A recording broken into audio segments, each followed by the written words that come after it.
The sun had barely crested the mesa when the challenge echoed across Dry Creek Valley like thunder before a storm. Word spread faster than wildfire through sagebrush. A widow with fire in her eyes and steel in her voice had thrown down the gauntlet that would separate the wheat from the chaff, the cowboys from the pretenders, the men from the boys. Her name was Catherine Sterling, and she owned the finest piece of horseflesh this side of the Rio Grande. A black stallion named Tempest, 17 hands high, with eyes like coal and a spirit that had never been broken. Not by the 25 men who'd tried, not by the silver-tongued horsebreakers who'd come from as far as Kansas City with their ropes and their boasts and their wounded pride. But Catherine Sterling wasn't looking for just any rider. She was looking for a real cowboy, the kind her late husband had been before consumption took him to his grave 3 winters past, the kind who understood that earning a horse's respect was different than breaking its will, the kind who knew that some things in this world couldn't be conquered, only partnered with. So she made her proclamation at the general store on a Tuesday morning when the whole town was listening. If you're a real cowboy, prove it on my stallion. Ride him for 10 minutes without being thrown, and I'll pay you $50 gold. But if you can't, don't come back to my ranch pretending you're something you're not. $50 was more money than most men saw in 6 months. It was enough to buy a decent spread, enough to start a life, enough to make a man think he could take shortcuts to glory. And that's exactly what happened. They came in waves. First the local boys, the ones who'd grown up thinking they knew horses because they'd ridden plow mules to church on Sundays. Then the drifters, leather-faced men with tobacco stains and tall tales who figured they'd seen enough country to handle any 4-legged creature. Finally came the professionals, the rodeo riders and horse trainers who carried their reputation in their swagger and their failure in their limp when they left. Each man who approached Tempest thought he had the answer. Some came with whips, thinking fear would make the stallion submit. Others brought sugar cubes and gentle words, believing they could sweet-talk their way onto his back. A few arrived with elaborate contraptions, ropes and pulleys and leather straps designed to force compliance. But Tempest had his own ideas about compliance. The first man lasted 8 seconds. The stallion reared up like a dark angel reaching for heaven, then twisted sideways with a violence that sent the rider sailing into the corral fence. The second man made it to 15 seconds before Tempest decided he'd had enough and bucked with a precision that would have impressed a mathematician. The third, fourth, and fifth men learned that pride goes before a fall, and sometimes the fall comes with hoof prints. By the end of the first week, the town doctor had treated more bruised ribs and wounded egos than he'd seen since the last cattle drive went sideways. But still they came. Word had spread beyond Dry Creek Valley now. Cowboys rode in from neighboring counties, drawn by the challenge and the gold like moths to a flame that would surely burn them. Catherine Sterling watched it all from her porch, arms folded, expression unreadable as stone. Some folks whispered she was cruel, setting up men to fail for her own amusement. Others said she was testing fate, that no horse was worth the bones being broken in her corral. But Catherine knew something they didn't. She knew her husband had ridden Tempest. Once. The day before he died, when the fever was already burning through him like summer lightning, he'd walked out to that corral, and somehow, that wild stallion had let him climb aboard. For 10 minutes they'd moved together like they were dancing to music only they could hear. Man and horse in perfect harmony, circling the corral with a grace that made watching feel like witnessing something sacred. When her husband finally dismounted, his eyes were bright with more than fever. "That horse knows things, Catherine," he'd whispered. "He's waiting for the right man, someone who understands what it means to be free." Now, 3 years later, she was still looking for that man. The 15th challenger came on a Thursday. He was young, maybe 22, with sun-bleached hair and the kind of confidence that hadn't been tested by enough failures yet. He lasted 12 seconds, which was impressive until Tempest decided to add a little creativity to the dismount. The boy landed face first in the water trough, came up sputtering and cursing, and rode out of town, without looking back. The 20th challenger was different. Older, quieter, with scars on his hands that spoke of real work with real animals. He approached Tempest with patience, spent an hour just standing near the fence, letting the stallion take his measure. When he finally climbed into the corral, there was hope in the air thick as summer humidity. He lasted nearly 4 minutes before Tempest reminded him that patience and partnership were two different things entirely. By the time the 25th man limped away from the Sterling ranch, defeat hanging on him like a wet coat, the whole county was talking. Some said Catherine's challenge was impossible. Others claimed the horse was touched by the devil himself. A few wise old-timers suggested that maybe, just maybe, the right man simply hadn't come along yet, but Catherine Sterling kept waiting, because she'd seen what was possible. She'd watched her husband and that stallion move like two parts of the same soul, and she knew that kind of connection couldn't be forced or bought or beaten into existence. It had to be earned. It had to be real. And somewhere out there, she believed, was a real cowboy who would understand. Miles away, in a line shack that smelled of coffee grounds and old leather, a man named Jake Morrison sat by a dying fire, listening to the wind tell stories through the gaps in the chinked logs. He'd heard the rumors drifting along the cattle trails like tumbleweeds. Stories of a black stallion that couldn't be ridden and a widow's challenge that had broken more men than a hard winter. Jake had been alone for so long that solitude felt like an old friend. He worked the far pastures for the Double Bar Ranch, checking fence lines and doctoring sick cattle, seeing other humans maybe once a month when he rode into town for supplies. It was honest work that paid honest wages, and it suited a man who'd learned that people could hurt you in ways that cattle never would. But something about those stories nagged at him. Not the gold, though $50 would buy a lot of beans and bacon.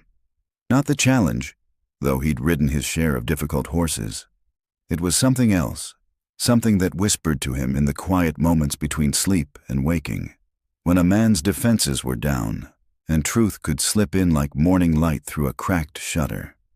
Maybe it was the way the story was told, not as a contest to be won, but as a test to be passed. Not as a horse to be broken, but as a partnership to be forged. Or maybe it was simply that Jake Morrison had been running from something for so long that he'd forgotten what it felt like to run toward something instead. He'd been a different man once. Before the war changed him. Before he'd seen what men could do to each other when they forgot they were supposed to be human. Before he'd learned that sometimes the only way to survive was to stop caring about anything beyond your next breath. But horses were different. Horses didn't lie or betray, or leave you bleeding in a ditch because they disagreed with your politics. Horses were honest in their fear and their trust, their anger and their affection. A horse would tell you exactly what it thought of you, and if you were smart enough to listen, you might learn something worth knowing. The fire popped, sending sparks up the chimney like tiny prayers seeking heaven. Jake pulled his coat tighter and made a decision that would change everything. Come morning, he would saddle his gelding and ride toward Dry Creek Valley. Not for the money, not for the glory, but because sometimes a man had to find out what he was made of, even if the finding broke him, especially if the finding broke him. Because Jake Morrison suspected that he'd been broken for a long time already, and maybe, just maybe, it was time to see if the pieces could be put back together in a way that made sense. The wind outside grew stronger, rattling the windows like restless spirits demanding attention. Inside the line shack, a lonely cowboy closed his eyes and dreamed of black stallions and second chances, unaware that tomorrow would begin the ride that would define the rest of his life. The morning came cold and sharp as broken glass. Jake Morrison saddled his gelding in the gray light before dawn, his hands moving through familiar motions while his mind wrestled with doubts that multiplied like shadows. He'd packed light, just coffee and hardtack, a bedroll tied behind the cantle, and the kind of quiet determination that came from a man who'd finally stopped running from his own reflection. The ride to Dry Creek Valley took him through country that changed with every mile. Rolling grassland gave way to broken mesa, then dropped into valleys where cottonwoods hugged seasonal creeks like old friends sharing secrets. His gelding, a steady bay named Copper, picked his way along cattle trails and deer paths with the sure-footed wisdom of an animal that had seen enough rough country to know which stones would hold and which would roll. By midday, the sun had burned off the morning chill, and Jake could see the valley spreading out below him like a promised land that might deliver salvation or damnation, depending on what a man brought to the bargain. Smoke rose from chimney pipes in the distance, and he could make out the geometric patterns of fenced pastures carved into the natural curves of the landscape. But it was the sound that reached him first, a sound like thunder contained in too small a space, like fury given flesh and hooves. Even from half a mile away, Jake could hear Tempest's challenge echoing off the valley walls, a declaration that said more about wildness and freedom than any poem ever written. Copper's ears pricked forward, and Jake felt something stir in his chest that he hadn't felt in years. Not excitement exactly, but recognition, like calling to like across the distance between what was and what might be. The Sterling Ranch sat in a natural bowl of land where spring water gathered and grass grew thick even in dry years. It was the kind of spread that spoke of careful planning and harder work, where every fence post had been set with purpose, and every building placed to catch the morning sun while blocking the worst of the winter wind. But Jake's eyes went straight to the corral, where a crowd had gathered like spectators at a hanging. Another challenger had arrived ahead of him. Jake dismounted at the edge of the crowd and led Copper to a hitching post near the barn. The men gathered around the corral were the usual mix you'd find at any spectacle in cattle country. Cowboys from local spreads, townsmen with soft hands and hard opinions, drifters who followed excitement like dogs following bacon scraps. They were all watching a man in fancy chaps and silver spurs approach the black stallion with the kind of swagger that announced he'd never met a horse he couldn't handle. Tempest stood in the center of the corral like a storm made flesh. His coat was black as midnight water, so dark it seemed to absorb light rather than reflect it. His neck arched with the pride of something that had never bowed to any man's will, and when he moved, it was with the fluid power of controlled lightning. This wasn't just a horse, Jake realized. This was something closer to a force of nature that happened to have 4 legs and a heartbeat. The challenger approached with a rope in one hand and confidence dripping from him like summer sweat. He'd clearly done this before, knew all the tricks, had the kind of reputation that preceded him like dust before a storm. The crowd murmured approval as he began working the rope, building a loop with practiced ease. But Tempest had seen ropes before. When the loop settled over his neck, the stallion's reaction was immediate and devastating. He reared up on his hind legs, front hooves pawing the air like he was trying to claw his way to heaven, then came down with a force that shook the ground. The rope went slack as he spun sideways, using momentum and geometry to create an opening that the challenger never saw coming. The man hit the dirt hard enough to knock the wind from his lungs and the arrogance from his posture. He rolled away from the stallion's hooves, came up gasping and dusty, and for a moment Jake thought he might be smart enough to stay down. But pride makes fools of better men than this one, and he grabbed for the rope again. Tempest's patience had limits, and this challenger had just found them. What followed wasn't pretty.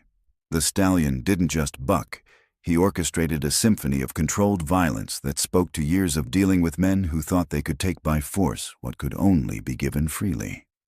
He twisted and turned, reared and spun, using every trick that evolution and experience had taught him about removing unwanted passengers from his back. The challenger lasted maybe 30 seconds before Tempest decided the conversation was over. A final, decisive buck sent the man flying toward the fence with enough force to rattle the rails.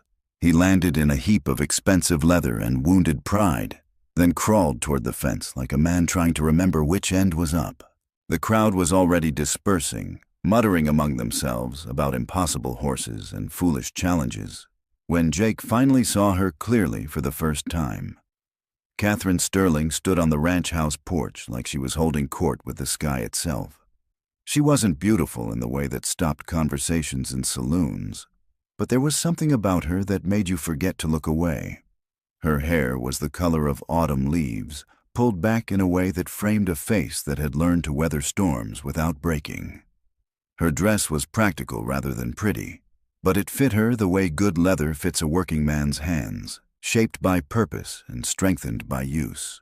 But it was her eyes that held Jake's attention. They were the color of winter sky, gray with hints of blue that suggested depths you might never reach bottom of. They were the eyes of someone who had loved deeply and lost completely, who had been broken and rebuilt herself stronger than before. They were eyes that had seen through 25 men's pretenses and found them wanting. Now those eyes were looking at Jake with the kind of assessment that could weigh a man's soul and find it either worthy or lacking in the space of a heartbeat. He felt exposed under that gaze, like she could see past all his carefully constructed defenses to the scared, hollow man he'd been trying to hide from for so long. "Are you here to try your luck with my horse?" She called down from the porch, her voice carrying clearly across the distance between them. Jake touched the brim of his hat, a gesture that came from somewhere deeper than manners. "Thinking about it, ma'am." She studied him for a long moment, taking in his worn but well-maintained gear. The way he moved around horses like he belonged in their world, the quiet confidence that came from years of honest work, rather than empty boasting. "What makes you different from the others?" It was a fair question, and Jake found himself considering it seriously rather than reaching for the easy answer. What did make him different? He wasn't stronger than some of the men who'd tried. He certainly wasn't richer or better connected. He didn't have a reputation that preceded him or skills that set him apart from every other cowboy who'd learned his trade on the back of difficult horses. But maybe that was the answer. "Can't say that I am different, ma'am," he said finally. "But I'm not here to prove anything to anybody. Not to you, not to that crowd, not even to myself. I'm just here to see if that horse and I might find some common ground." Something shifted in Catherine Sterling's expression, a softening around the edges that suggested his words had found their mark. She came down from the porch with the fluid grace of someone who'd learned to move efficiently through a world that didn't waste motion, and Jake caught the scent of lavender soap and honest work as she approached. "What's your name, cowboy?" "Jake Morrison, ma'am. I work the line shacks for the Double Bar, up north of here." "Catherine Sterling." She extended her hand, and when Jake took it he was surprised by the strength in her grip, the calluses that spoke of real work with real consequences. "You ever been married, Jake Morrison?" The question caught him off guard, not because it was inappropriate, but because it cut straight to something he'd been avoiding for years. "No, ma'am. Came close once, before the war. After that..." He let the words trail off, hoping she'd understand what he couldn't quite say. She nodded like she'd expected that answer. "My husband could ride that horse, only man who ever could." "You know why?" Jake studied Tempest, still pacing the corral with the restless energy of caged lightning.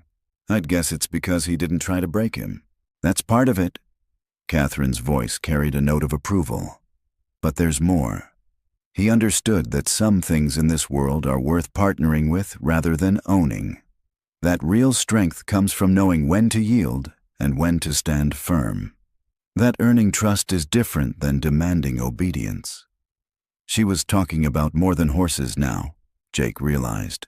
She was talking about the kind of man her husband had been, the kind of man she was looking for, the kind of man who might understand that some challenges weren't meant to be conquered but transcended.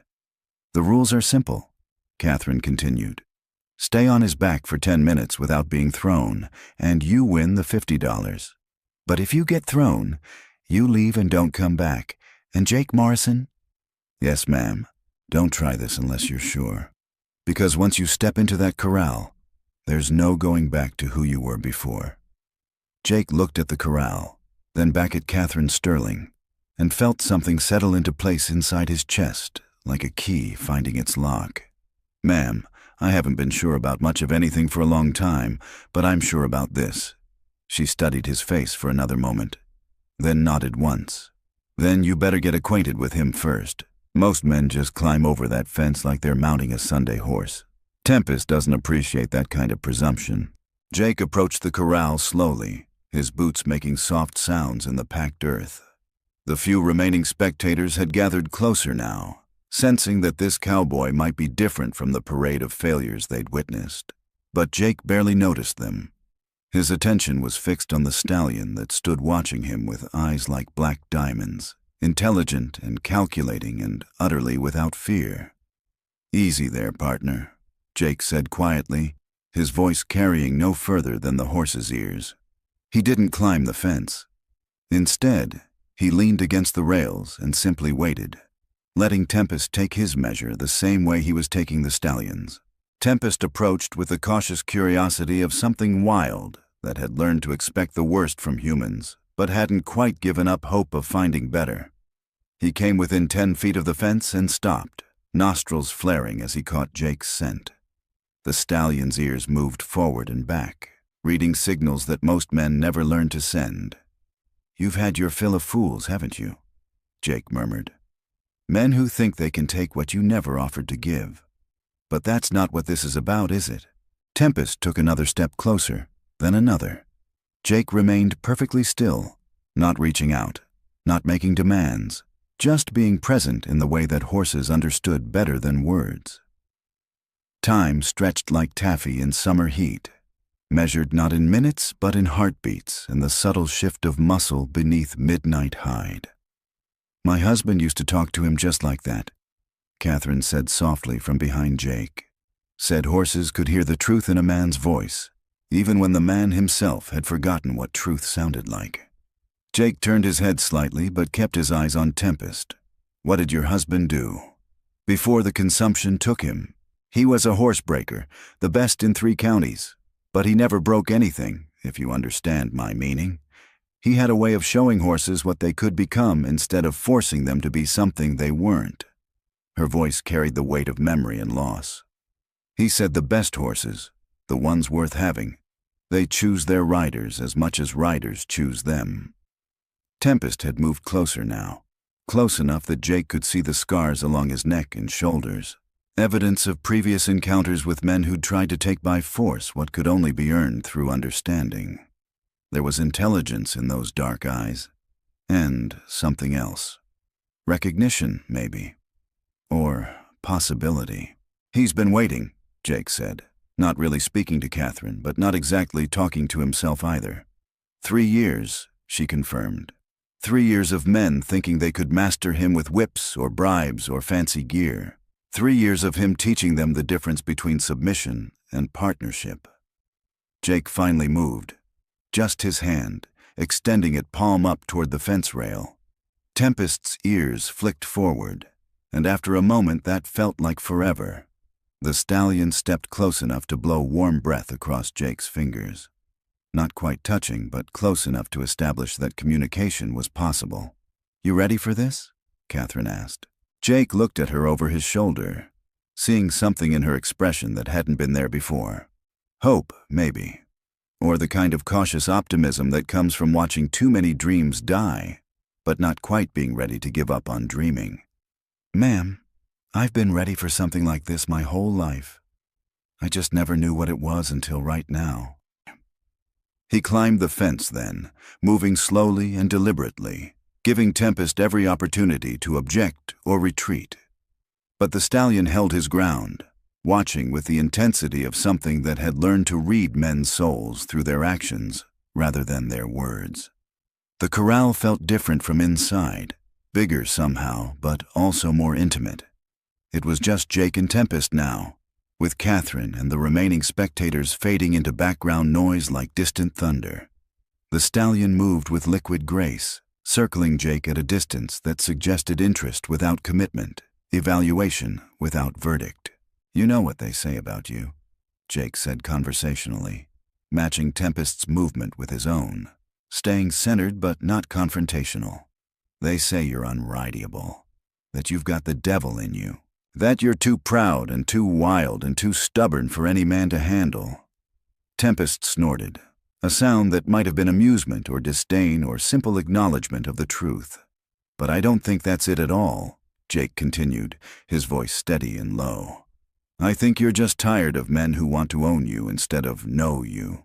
Tired of being treated like a problem to be solved instead of a partner to be earned." The stallion's ears pricked forward. and he slowed his circling pace. Not stopping, not yet, but considering. See, the thing is, I'm not here to break you or tame you or make you into something you're not. Jake stopped moving and let Tempest continue his circle. I'm here because I think maybe we've both been carrying something heavy for too long. And maybe, just maybe, we can help each other figure out how to set it down. Tempest completed another circle, then another, each one bringing him incrementally closer to where Jake stood in the center of the corral. The afternoon sun caught the highlights in his black coat, revealing depths of color that spoke to bloodlines and breeding and something indefinable that separated the extraordinary from the merely good. My husband said something once, Catherine called from the fence, her voice carrying clearly in the still air.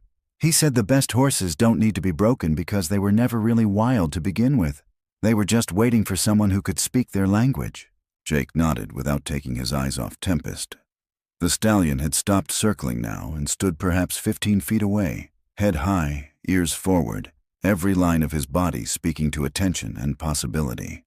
This was the moment, Jake realized. The moment when everything would be decided not by force or cleverness or determination, but by something much more elusive and infinitely more valuable. Trust. You want to know the truth?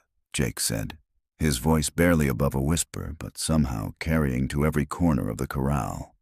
I'm scared, not of you, but of what happens if this doesn't work. Because I've been empty for so long that I'd forgotten what it felt like to want something real. And you're about as real as anything gets. Tempest took a step forward, then another. His movement was deliberate, considered, the decision of something that had weighed all the evidence and reached a verdict that surprised even him. That's it, Jake breathed. That's the way. No rush, no pressure, just two souls figuring out if they can find some common ground in a world that's forgotten how to be gentle. The stallion approached until he was close enough to touch. Close enough that Jake could see his own reflection in those dark eyes. For a long moment they simply stood there, man and horse, each taking the measure of the other in ways that had nothing to do with strength or skill or reputation. Then, moving with the slow certainty of sunrise, Jake reached out and laid his palm against Tempest's neck. The stallion didn't flinch, didn't step away, didn't rear or strike or demonstrate any of the violent rejections that had become his signature response to human contact. Instead, he leaned into the touch, just slightly, just enough to say that perhaps, after all this time, after all these failed attempts, after all the pain and disappointment and broken trust, maybe it was time to try again. Maybe it was time to remember what partnership looked like. The crowd at the fence had gone completely silent. Even Catherine Sterling seemed to be holding her breath as Jake slowly, carefully began to run his hand along Tempest's neck and shoulder, mapping the contours of muscle and bone, learning the language of this magnificent creature who had waited so long for someone who could speak it fluently. Well, I'll be damned, someone whispered from the fence, but Jake barely heard it.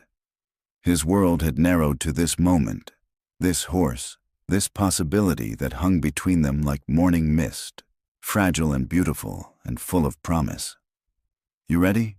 Jake asked, though the question was meant more for himself than for Tempest. The stallion's response came not in words, but in the subtle shift of weight, the way his muscles relaxed just enough to suggest acceptance without surrender.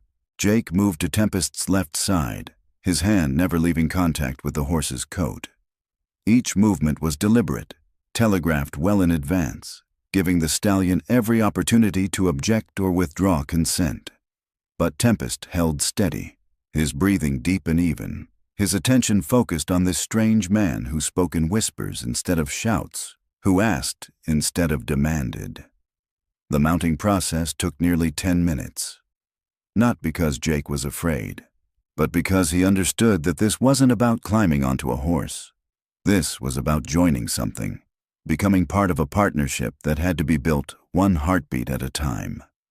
He gathered the makeshift reins, nothing more than a rope halter, and placed his left foot in the stirrup he'd fashioned from a length of braided leather. Tempest's ears flicked back, then forward again. Listening, considering. The stallion could have exploded into motion at any point, could have sent Jake flying before he'd even settled into the saddle. Instead, he waited with the patience of something that had finally found what it had been looking for. When Jake's weight settled across Tempest's back, the world seemed to hold its breath. The stallion stood motionless for a heartbeat, 2, 3. Then, with a movement so smooth it felt like floating, Tempest took a single step forward. "Sweet Mother of God," someone breathed from the fence, but their voice seemed to come from another world entirely. Jake's universe had contracted to the space between Tempest's ears, to the rhythm of hooves against packed earth, to the feeling of controlled power moving beneath him like captured lightning learning to dance. They walked first, just a slow circuit of the corral, both horse and rider finding their balance together. Tempest's gait was unlike anything Jake had ever experienced. It wasn't the jarring bounce of a green horse or the mechanical precision of a well-trained mount. This was something organic, fluid, like being carried by the wind itself. "How long has it been?" Catherine called from the fence, her voice tight with something that might have been wonder or fear, or both. Jake glanced toward the sun, trying to judge the passage of time, but realized it didn't matter. Minutes or hours, he was lost in this moment, in the feeling of partnership with something wild and magnificent and utterly without pretense. Tempest moved beneath him with growing confidence, their connection deepening with each stride. Then the stallion made his decision. Without warning, without any of the preliminary theatrics that usually announced a horse's intention to test its rider, Tempest launched into a trot. Not the jarring, bone-rattling gait that most horses produced, but something smoother, more purposeful. Jake felt the change in rhythm, the shift from walking meditation to something approaching flight, and instead of fighting it, he went with it. "That's it," he whispered, his voice lost in the wind they were creating. "Show me what you can do." Tempest's response was immediate and breathtaking. He shifted into a canter that felt like riding a storm cloud, each stride covering ground with the efficiency of something born to run. The corral fence flashed past them in a blur of wood and wire, and Jake caught glimpses of faces pressed against the rails, mouths open in amazement. But none of that mattered. What mattered was the conversation happening between his body and Tempest's, the wordless communication that flowed between them like electricity through copper wire. When Jake shifted his weight slightly to the left, Tempest banked into the turn with the precision of a hawk riding thermals. When Jake relaxed his grip on the reins, the stallion responded by extending his stride, reaching for distance and speed, with the joy of something finally allowed to be what it was meant to be. They were no longer rider and horse. They were something new, something that had never existed before this moment and might never exist again. They were partnership made manifest, trust given form, the answer to a question that neither had known how to ask until they found each other. The minutes stretched and flowed like honey in sunlight. Jake lost track of everything except the rhythm beneath him, the feeling of Tempest's breathing synchronized with his own, the way the stallion's ears stayed pricked forward in an expression of pure, uncomplicated joy. This wasn't about dominance or submission, breaking or being broken. This was about two souls recognizing something familiar in each other and choosing to move forward together. 10 minutes. Catherine's voice cut through the sound of hooves and wind, but she might as well have been speaking from another planet. Jake heard her words without comprehending their meaning, too lost in the conversation he was having with Tempest to remember that this had started as a challenge with rules and time limits and monetary prizes. But Tempest remembered. The stallion began to slow, not from exhaustion or reluctance, but with the deliberate control of something that understood the difference between freedom and chaos. He brought them down from canter to trot, to walk with the same fluid grace that had marked their entire ride, finally coming to rest in the center of the corral where they had begun. The silence that followed was profound. Jake could hear his own heartbeat, could feel Tempest's breathing gradually returning to normal beneath him, could sense the weight of a dozen pairs of eyes watching from the fence. But none of that seemed real. What was real was the warmth of the horse between his legs, The trust that had been offered and accepted. The knowledge that something fundamental had changed in both of them. "I'll be damned," someone finally whispered from the crowd, and the words seemed to break whatever spell had held the moment suspended outside of time. Jake dismounted slowly, his legs unsteady not from fear, but from the after-effects of experiencing something transcendent. Tempest turned his head to watch Jake's descent, and for a moment their eyes met in a look that contained volumes of unspoken understanding. 15 minutes, Catherine said, her voice carrying clearly across the corral. "You rode him for 15 minutes. Jake looked at her in confusion, still too dazed by what had just happened to fully process her words. "The challenge was 10 minutes, Mom. I figured—" "The challenge was 10 minutes without being thrown," she interrupted, stepping through the gate into the corral. "You weren't thrown. You could have ridden him all afternoon if you'd wanted to." She approached Tempest with the easy familiarity of long acquaintance, running her hand along his neck in a gesture that was part congratulation, part relief, part something deeper that Jake couldn't quite identify. The stallion whickered softly at her touch, a sound of contentment that Jake had never heard him make before. "He remembers," Catherine said softly, her hand still stroking Tempest's neck. "He remembers what it feels like to carry someone who understands." Jake watched the interaction between woman and horse, seeing in it echoes of the partnership he had just experienced. There was history here, layers of meaning that went deeper than any simple transaction or challenge. Catherine Sterling wasn't just offering $50 to anyone who could ride her horse.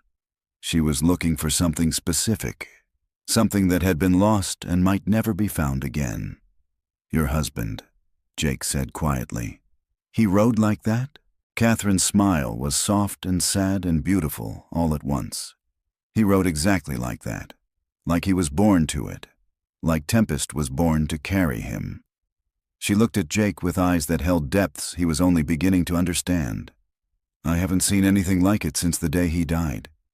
The crowd at the fence was beginning to disperse now, the spectacle over, the impossible made routine by the simple fact of its accomplishment. But Jake barely noticed their departure. His attention was fixed on Catherine, on the way she looked at him with something that might have been recognition or gratitude, or the first stirrings of something neither of them was ready to name. "The money," she said, reaching into the pocket of her dress. $50, as promised. Jake looked at the gold coins in her palm, then back at her face. The money seemed suddenly irrelevant, a detail from a different world where such things mattered. "Keep it," he said. This wasn't about the money. Catherine's eyebrows rose in surprise. "Then what was it about?" Jake looked at Tempest, who stood between them like a bridge connecting two souls who had been walking parallel paths without knowing it. "I think it was about finding something I didn't know I was looking for." "And what was that?" He met her eyes, seeing in them the same recognition he felt stirring in his own chest. Home, maybe, or at least the possibility of it. Catherine Sterling had been alone for 3 years. 3 years of managing a ranch by herself, of making decisions that affected not just her own future but the future of every animal in her care. 3 years of well-meaning neighbors offering advice she didn't need, and suitors offering protection she didn't want. 3 years of proving to herself and everyone else that she could survive without a man's help. But surviving wasn't the same as living, and watching Jake Morrison ride her husband's horse had reminded her of the difference. "You have somewhere you need to be?" she asked, the question casual but weighted with possibility. Jake looked around the ranch, taking in the well-maintained buildings, the carefully tended pastures, the sense of order and purpose that spoke to someone who understood what it meant to build something lasting. Then he looked back at Catherine, seeing in her face the same quiet strength he'd felt in Tempest, the same patient endurance that came from weathering storms without breaking. "No, ma'am," he said finally. "Can't say that I do. The Double Bar Ranch, they'll miss you." Jake thought about his line shack, about the solitude that had been both refuge and prison for longer than he cared to remember, about cattle that needed tending and fences that needed mending and the endless cycle of work that filled days without filling the emptiness inside them. "They'll find someone else," he said. Always do. Catherine nodded, as if his answer was exactly what she'd expected. I could use help around here. Running a spread this size alone, it's more than one person should handle. The pay's fair, and there's a cabin out by the north pasture that needs someone living in it. She paused, studying his face as if trying to read his thoughts written there. Course, there's one condition. What's that? Tempest comes with the job. He needs someone who understands him, someone who can work with him instead of against him. Think you might be interested in that kind of partnership? Jake looked at the stallion, who had moved closer during their conversation and now stood with his head lowered, breath warm against Jake's shoulder. The horse's presence felt like an anchor, something solid and real in a world that had been shifting beneath his feet for longer than he cared to remember. Yes, ma'am, he said, his voice steady with the kind of certainty he hadn't felt in years. I believe I might be very interested in that. Catherine's smile was like sunrise after a long night, warm and bright, and full of promise. Then welcome to the Sterling Ranch, Jake Morrison. I have a feeling this is going to be the beginning of something good. As if in agreement, Tempest lifted his head and whinnied once, a sound that echoed across the valley like a declaration of new beginnings. The sun was setting now, painting the sky in shades of gold and crimson that matched the hope stirring in Jake's chest. He had come here looking for a challenge and found something infinitely more valuable. He had found a place where his skills were needed, his presence welcomed, his future suddenly bright with possibilities he had never dared to imagine. But most importantly, he had found what every real cowboy spent his life searching for, whether he knew it or not. He had found home. The seasons turned like pages in a well-worn book, each one marking changes that went deeper than weather or work routines. By the time spring returned to Dry Creek Valley, Jake Morrison had become as much a part of the Sterling Ranch as the cottonwoods by the creek or the morning mist that clung to the pastures like a gentle blessing. He had moved into the cabin by the north pasture, a sturdy structure that had sat empty too long but welcomed him like it had been waiting. The windows faced east toward the sunrise, and from his porch he could see Tempest grazing in the far meadow, the stallion's black coat gleaming like polished obsidian in the early light. The work suited him in ways he hadn't expected. Not just the familiar rhythm of ranch life, the mending and building and tending that filled his days with purpose, but the partnership that had grown between him and the horse that had changed everything. Tempest had become more than a mount, more than a working animal. He had become a translator of Jake's intentions, carrying him across the range with the understanding that comes from shared experience and mutual respect. Catherine had watched this partnership develop with the quiet satisfaction of someone who had planted seeds in good soil and seen them flourish beyond her wildest hopes. She had also watched Jake himself change, seen the hollow look leave his eyes, witnessed the gradual return of something that might have been joy if it hadn't been buried so deep for so long. But it was the moments between work that spoke loudest about what was growing between them. The shared cups of coffee on her porch when the evening chores were done. The conversations that started about cattle and weather and ended up touching on dreams and losses and the careful hope that maybe, just maybe, the future could be different from the past. You know, Catherine said one evening as they sat watching the sun paint the western sky in shades of copper and gold, I never thanked you properly. Jake looked at her over the rim of his coffee cup, puzzled. For what? For proving me right. She smiled, the expression soft and genuine. For 3 years I insisted that Tempest wasn't unrightable, just misunderstood, that he was waiting for the right man, someone who could see past his reputation to what he really was. Most folks thought I was fooling myself, holding on to something that couldn't be held. And now they see what I always knew was possible. She paused, her gaze drifting toward the pasture where Tempest stood silhouetted against the evening sky. Sometimes the most worthwhile things in life are the ones you have to wait for. There was something in her voice, a weight behind the words that suggested she wasn't talking only about horses. Jake felt his heart skip a beat, recognizing the moment for what it was, the careful opening of a door that had been locked for too long. Catherine, he said quietly, setting down his cup and turning to face her fully. "I need you to know something." She met his eyes, steady and patient, giving him the space to find the words he'd been carrying inside him like a burden too heavy to bear alone. "I came here thinking I was just a man looking to prove himself on a difficult horse. But what I found—" He paused, searching for words adequate to the enormity of what he felt. "What I found was a place where I could remember who I used to be.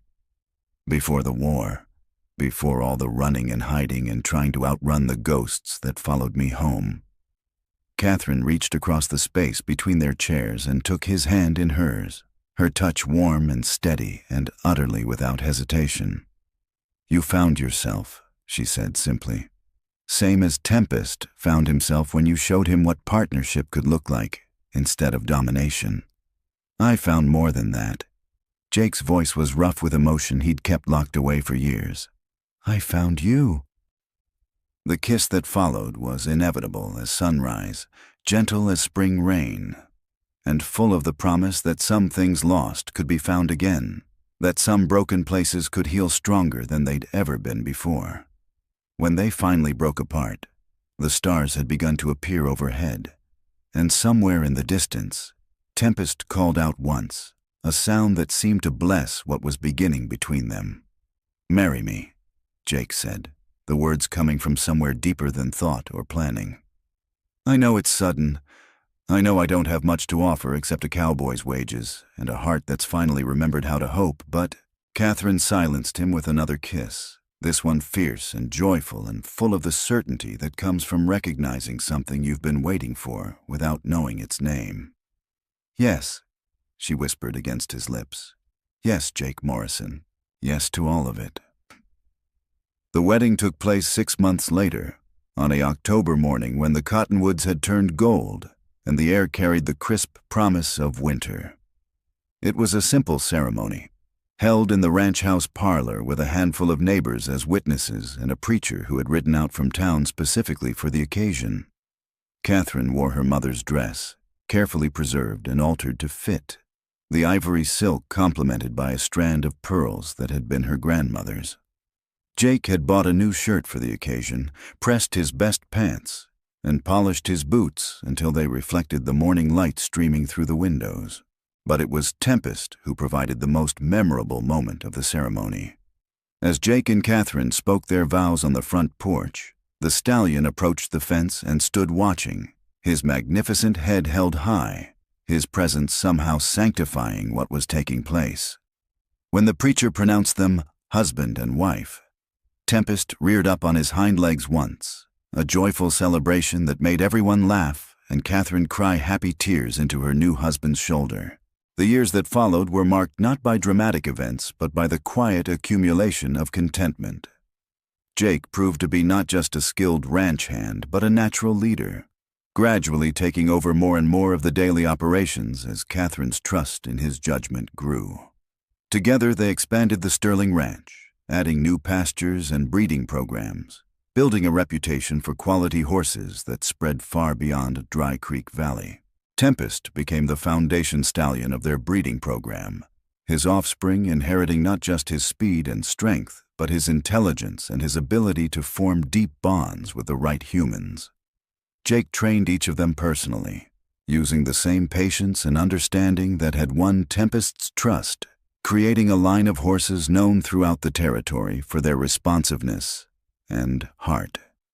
But perhaps the greatest testament to what they had built together came 5 years after their wedding, when a young cowboy rode into the yard leading a limping horse and carrying the weight of visible desperation in his shoulders. "Name's Tom Bradley," the young man said, his hat in his hands and hope flickering in his eyes. "I heard tell you folks might have work for someone who's better with horses than he is with people." Jake and Catherine exchanged a look that carried 5 years of shared understanding, remembering another lost cowboy who had ridden into their lives, carrying his own ghosts and searching for something he couldn't name. "Well, Tom Bradley," Catherine said with a smile that held all the warmth of hard-won wisdom, "I think we might just have exactly what you're looking for." And as the sun set over Dry Creek Valley that evening, painting the sky in familiar shades of gold and crimson, Jake Morrison stood on his porch with his wife beside him and watched a new story beginning.